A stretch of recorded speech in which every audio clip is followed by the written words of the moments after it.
আসসালামু আলাইকুম। আশা করি সকলে ভালো আছেন।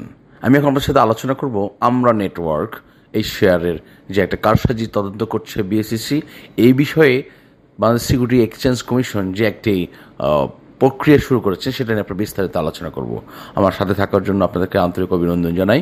তবে আমি অত্যন্ত দুঃখ ভরাক্রান্ত মন বা অনেক কষ্টে আমি আজকের এই নিউজটি করছি। এই কারণ হলো 2022 সালে যখন এই কোম্পানিটির দর শীর্ষে নিয়ে গিয়ে বিনিয়োগকারীদেরকে যখন ক্ষতিগ্রস্ত করা হয়েছে তখন আপনারা কেউ তদন্ত করেন নাই, তখন আপনাদের কেউ জাগ্রত ছিলেন না। এখন বাজারে একটু সুবাতাস শুরু হয়েছে, আপনাদের তদন্ত শুরু হয়ে গেছে। অত্যন্ত দুঃখজনক। এর অর্থ হচ্ছে এই বাজারকে একটি পরিকল্পনা করে, একটা সূক্ষ্ম পরিকল্পনার মধ্য দিয়ে বাজারকে বারবার আঘাতপ্রাপ্ত করা হয় এবং বাজারকে ক্ষতিগ্রস্ত করা হয়, যার নীল নকশা এখন আবার শুরু হয়েছে। আমি যদিও আপনাদের সহজ সরল উদ্দেশ্য যদি থাকে আমি সাধুবাদ জানাই, অভিনন্দন জানাই, বাট আমার প্রশ্ন হচ্ছে যে যখন বাজার খুব ক্রাইসিস মোমেন্টে থাকে তখন যদি আপনারা এই কাজগুলো করতেন, বাজারের উপর মানুষের বিনিয়োগকারী আস্থা ফিরে আসে। আর আপনারা যখন বাজার একটু ভালোর দিকে যায়, অর্থাৎ বিনিয়োগকারী যখন তাদের আবার সুচিন্তিত মতামত নিয়ে আবার বিনিয়োগ বাজারে ফিরার চিন্তা করেন, নতুন করে ইনভেস্ট করার চিন্তা করেন, ঠিক তখনই এই ধরনের কারসাজির বিষয়গুলো আপনাদের সুনজরে আসে এবং আপনারা তদন্তে নেমে যান। তাহলে 2022 সালে সেই সময় আপনারা কেন ঘুমিয়েছিলেন, বিস্তারিত আলোচনা করব। একটু সাথে থাকুন। আমি প্রথমে আমি খবরটা দেখে নেই। শেয়ার বাজারে তালিকাভুক্ত তথ্য প্রযুক্তি খাতের কোম্পানি আমরা নেটওয়ার্ক লিমিটেডের ডাটা সেন্টার বিক্রি ও শেয়ার দামের অস্বাভাবিক বৃদ্ধি এর কারণ অনুসন্ধান করতে মাঠে নামছে Bangladesh Securities and Exchange Commission BSEC. বিএসইসির প্রেক্ষিতে 2 সদস্যের একটি তদন্ত কমিটি গঠন করেছে। তদন্ত কমিটির সদস্য হলেন বিএসইসির অতিরিক্ত পরিচালক মোহাম্মদ গোলাম কিবরিয়া এবং সহকারী পরিচালক মোহাম্মদ মুসাব্বির আল আশেক। তদন্ত কমিটিকে 45 কার্যদিবসের মধ্যে প্রতিবেদন জমা দেওয়ার নির্দেশ দেওয়া হয়েছে। বিএসসি সূত্রে জানা যায় 2022 সালের ডিসেম্বর মাসে আমরা নেটওয়ার্ক লিমিটেড তাদের ডাটা সেন্টার বিক্রি করার ঘোষণা দেয়, যা কোম্পানির মুনাফার উপর প্রভাব ফেলবে বলে বিনিয়োগকারীদের জানায়। এক ঘোষণায় 1 বছরের মধ্যে কোম্পানির শেয়ারের দাম প্রায় দ্বিগুণ বেড়ে যায়।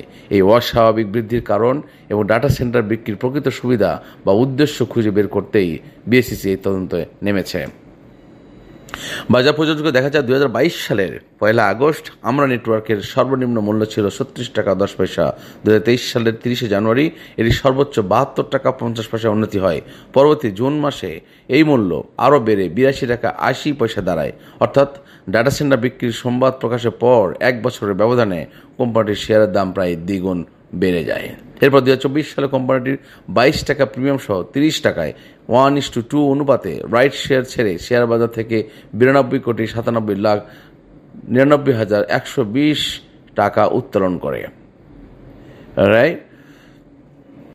রাইট শেয়ার ইস্যুর পর কোম্পানির মুনাফাও কমে যায় এবং আবার শেয়ার দামও ধস নামে। বর্তমানে কোম্পানির শেয়ার 18 টাকার নিচে নেমে এসেছে। প্রসঙ্গত আমরা নেটওয়ার্ক 2017 সালে বুক বিল্ডিং পদ্ধতিতে 1,50,00,000 টাকার শেয়ার ইস্যু করে শেয়ার বাজার থেকে 56,25,00,000 টাকা সংগ্রহ করে। আইপিওতে প্রতিটি শেয়ারের কাট অফ প্রাইস ছিল 39 টাকা। আইপিওর মাধ্যমে সংগৃহীত অর্থ ঋণ পরিশোধ, ব্যবসা সম্প্রসারণ, ডাটা সেন্টার স্থাপন ও আইপিও খাতে ব্যবহারের কথা ছিল। তবে ডাটা সেন্টার স্থাপনের 5 বছর পরও কোম্পানিটি তার কোনো লাভের মুখ দেখেনি, যার ফলে 2022 সালের ডিসেম্বর মাসে কোম্পানি বন্ধ ঘোষণা করে। ডাটা সেন্টারটি 11,50,00,000 টাকায় তাদের অঙ্গ প্রতিষ্ঠান আমরা হোল্ডিংসের কাছে বিক্রি করবে, যেখানে এই সম্পদের মুখ ভ্যালু ছিল 8,45,00,000 টাকা। এর ফলে সম্পদ বিক্রি করে 2,37,00,000 টাকা লাভ করবে, যা সরাসরি আমরা নেটওয়ার্কের লাভের উপর প্রভাব পড়বে। সর্বশেষ 2024 সালে 30 জুন পর্যন্ত সমাপ্ত অর্থবছরে নিরীক্ষিত আর্থিক প্রতিবেদন পর্যালোচনা করে আমরা নেটওয়ার্ক শেয়ারহোল্ডারদের 10% ক্যাশ ডিভিডেন্ড দিয়েছে।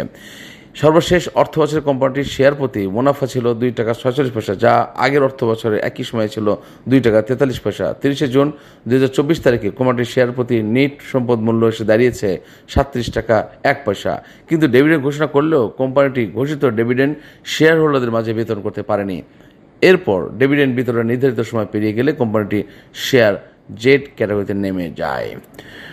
আমরা নেটওয়ার্কের পরিশোধিত মূলধন 92,98,00,000 টাকা এবং মোট শেয়ারের সংখ্যা 9,29,79,912টি। 2025 সালে 31 মে পর্যন্ত কোম্পানির উদ্যোক্তার কাছে রয়েছে 33.5 0.04%, প্রাতিষ্ঠানিক বিনিয়োগকারীদের কাছে রয়েছে 21.71%, এবং সাধারণ বিনিয়োগকারীদের কাছে রয়েছে 45.25%।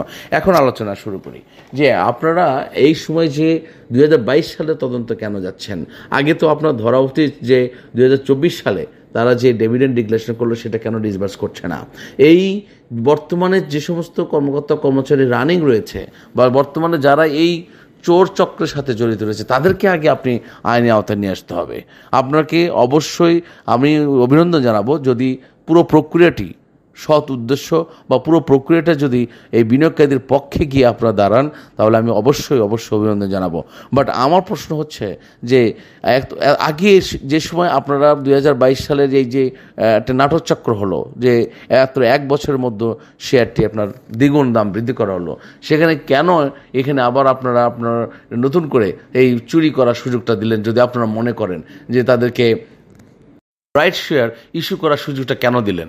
মানে আপনারা যে কখন যে কি সিদ্ধান্ত নিচ্ছেন, মানে যখন আপনারা বুঝতে পারেন যে এখানে একটি অবশ্যই একটা কুচক্র কাজ করছে, এটা তো সাধারণ বোঝার বিষয়। আমরা নেটওয়ার্ক এই ধরনের প্রতিষ্ঠানগুলো আপনারা কেন এনলিস্টেড করেছেন, এখানেও কোনো রকমের অবশ্যই এখানে ঘাটতি রয়েছে। পাশাপাশি এই যে বিভিন্ন সময় তারা বিভিন্ন রকম কারসাজি করে পাবলিকের টাকা, বিনিয়োগকারীদের টাকা যে উত্তোলন করে নিয়ে তারা যে এই নাটকগুলো করছে, এখানে তো এর সাথে সবাই জড়িত। এর সাথে আপামরভাবে এই কোম্পানিটির যারা দায়িত্বশীল পদে রয়েছেন তারা সকলেই জড়িত, সকলের কাছে ভুরি তথ্য রয়েছে। বিশেষ করে এখন যেহেতু ইন্টারিম গভর্নমেন্ট চলছে, আমিও আপনাদের কাছে অনুরোধ করব এই সময় আপনারা যারা 2024 সালের অর্থ বছরে ডিভিডেন্ড ডিক্লেয়ার করেও বিনিয়োগকারীদের সেই টাকা ফেরত দেয় নাই, ডিসবার্স করে নাই এবং কোম্পানিটাকে এই ক্যাটাগরি থেকে জেড ক্যাটাগরিতে নিয়ে গেছে, এদেরকে আগে আপনি প্রতিহত করুন এবং বিনিয়োগকারীদের পাশে দাঁড়ান। অনুরোধ থাকবে এই ধরনের একটি কোম্পানিকে নিয়ে যদি আপনারা কাজ করেন এবং যদি দৃষ্টান্ত স্থাপন করতে পারেন, 8-10টা কোম্পানি কিন্তু কখনোই আর এই ধরনের কাজগুলো সংযুক্ত হবে না বা জড়িত হবে না। সুতরাং সময় এসেছে ঘুরে দাঁড়াবার, সময় এসেছে বিনিয়োগের পাশে দাঁড়াবার, সময় এসেছে আপনাদের কিছু করার। অ্যাকচুয়ালি আপনারা তো একটা দায়িত্বপ্রাপ্ত ব্যক্তি, আপনারা এই বিনিয়োগকারীদের অভিভাবক হিসেবে কাজ করছেন। আমাদের সকলের চোখের সামনে এই কোম্পানির উদ্যোক্তা এবং পরিচালকরা তারা আমাদের নাকের ডগায় খত লাগিয়ে সকলকে ঘুরে বেড়ানো হচ্ছে। একটি সুন্দর সুশৃঙ্খল বিনিয়োগ বাজারকে তারা একদম অথর্ব জুয়ার বাজার বানিয়ে তারা হাজার কোটি টাকা বাজার থেকে লোপাট করে নিয়ে বের হয়ে চলে যাচ্ছে। তারা দিব্যি খিলখিল করে হাসছে, আর আমার বিনিয়োগকারীরা এই শাপলা চত্বরে পুলিশের লাঠির বাড়ি খাচ্ছে আর রাস্তার উপর শুয়ে পড়ে কাফিনের কাপড় মিছিল করতে হচ্ছে। এই ধরনের দুঃখজনক চিত্র দেখার জন্য আমরা আসলে প্রস্তুত নই। আমি আপনাদেরকে সকলকে অভিনন্দন জানাই যারা আপনারা এই সমস্ত উদ্যোগ কাজে নিয়েছেন এবং আমি আপনাদেরকে সাধুবাদ জানাই। পাশাপাশি আপনাদের সকল তদন্ত দিকে আমরা দৃষ্টি তাকিয়ে রইলাম এবং আশা করি বিনিয়োগ বান্ধব একটি তদন্ত প্রদান করবেন এবং সঠিক তথ্য প্রদান করবেন, যার মাধ্যমে নতুন কোনো কোম্পানি যেন আর এই ধরনের কাজ করতে সুযোগ বা যাদের সাহস না করে। সকলের জন্য শুভকামনা রইল। আজ এখানে বিদায় নিচ্ছি। আল্লাহ হাফেজ এবং আপনাদের সুচিন্তিত মতামত কামনা করছি। আসসালামু আলাইকুম ওয়া রাহমাতুল্লাহি ওয়া বারাকাতুহু।